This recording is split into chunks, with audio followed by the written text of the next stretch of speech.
बैगन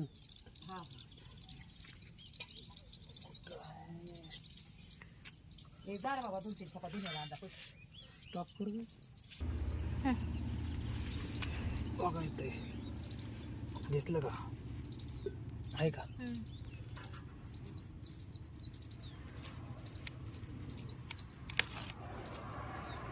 वांग नंबर 2